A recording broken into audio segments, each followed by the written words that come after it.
ముఖ్యమంత్రి రేవంత్ రెడ్డి గుర్తు చేయదలుచుకున్నా. ఎన్డీఏసీ చెప్పిందని చెప్తున్నావు కానీ మరి తెలంగాణలో ఉన్నటువంటి అనేక మంది ఇంజనీర్లు కావచ్చు, నిష్ణాతులు కావచ్చు, వాళ్ళతో ఇంటరాక్ట్ అయ్యి మరి ఇంత గంభీరమైన సమస్య దీన్ని పరిష్కరించినటువంటి సోయి మాత్రం ఆయన లేకుండా పోవడం బాధ అనిపించిన అంశం కదా. ఎంత మేరకు నిందించే ప్రయత్నం చేయడం, బుకాయించే ప్రయత్నం చేయడం, తప్పించుకునే ప్రయత్నం చేయడం, తద్వారా తెలంగాణ రైతుల కళ్ళల్లో మట్టి కొట్టే ప్రయత్నం చేసింది తప్ప ఇవాళ తెలంగాణ కాంటెస్ట్లో ఆలోచించిన పాపన పోలేదు ఈయన. ఇవాళ ముఖ్యమంత్రిగా నేను అడుగుతున్నా రేవంత్ రెడ్డి గారు, నన్ను కూడా చాలా రకాల మాట్లాడినావు, నేనేం బాధపడతలేను, కానీ ఒక్కటి మాత్రం గుర్తు చేస్తున్నా, సమైక్య రాష్ట్రంగా ఉన్ననాడు మాలాంటి వాళ్ళం ఎంత మాట్లాడినా కూడా సమయంతో సమాధానం చెప్పేదాని ముఖ్యమంత్రులు తప్ప ఫిల్తీ లాంగ్వేజ్లో మాట్లాడిన సందర్భం చాలా తక్కువ. ఒకసారి రాజేంద్ర నీ తలకాయ ఎక్కడ పెట్టుకుంటామంటే ఒక మాట తప్ప ఏనాడు కూడా మమ్మల్ని తొలినాడి సందర్భం లేదు. కానీ దుఃఖం వస్తుంది, బాధ వస్తుంది.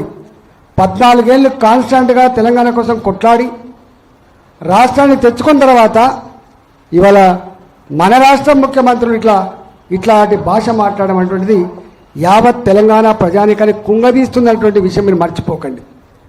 ఇవాళ ఏమనకపోవచ్చు, నీ చేతిలో అధికారం ఉందని చెప్పి ఇవాళ నీకు వ్యతిరేకంగా మాట్లాడకపోవచ్చు, నీకు వ్యతిరేకంగా యూట్యూబ్లలో చూపించకపోవచ్చు, నీకు వ్యతిరేకంగా పేపర్ రాయకపోవచ్చు, కానీ దేనికి భయపడకుండా వెరవకుండా సందర్భం వచ్చినప్పుడు కర్రు కాల్చి వాత పెట్టగలిగే శక్తి సత్తా తెలంగాణ ప్రజానికానికి ఉంటుంది. తప్పకుండా ఆ గుణపాఠం నీకు చెప్తారని చెప్పి హెచ్చరిస్తా ఉన్నాం.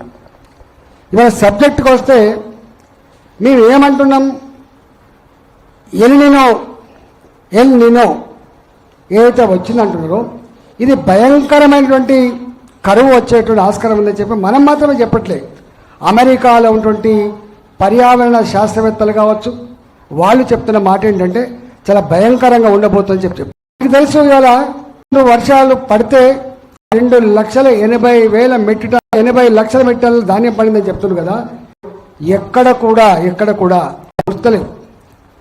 ఒకసారి పత్తి విత్తనాయి ఎండిపోయినాయి, మొలవాలని చెప్పి నువ్వు మాట్లాడతలేవు. నువ్వు మేము అన్నది ఆ మాట విని చెలించి పెట్టి ముఖ్యమంత్రి గారు అన్నాం, రాజకీయ గారు బ్రాడ్గా ఉండాలి. మీరు ముఖ్యమంత్రి, మీరు వాళ్ళ మీద వీళ్ళ మీద నెపం నెట్టి తప్పించుకునే ప్రయత్నం చేయకు. మీరు బోన్లో నిలబెడతా అనుకున్నదేమో కొద్ది మందిని, కానీ నువ్వు బోన్లో నిలబెడుతున్నది మాత్రం తెలంగాణ రైతాంగం నిలబెడతా ఉన్నావు, రేపు హైదరాబాద్ ప్రజానికాన్ని నిలబెడుతున్నావు అని చెప్పి నేను మాట్లాడినాను.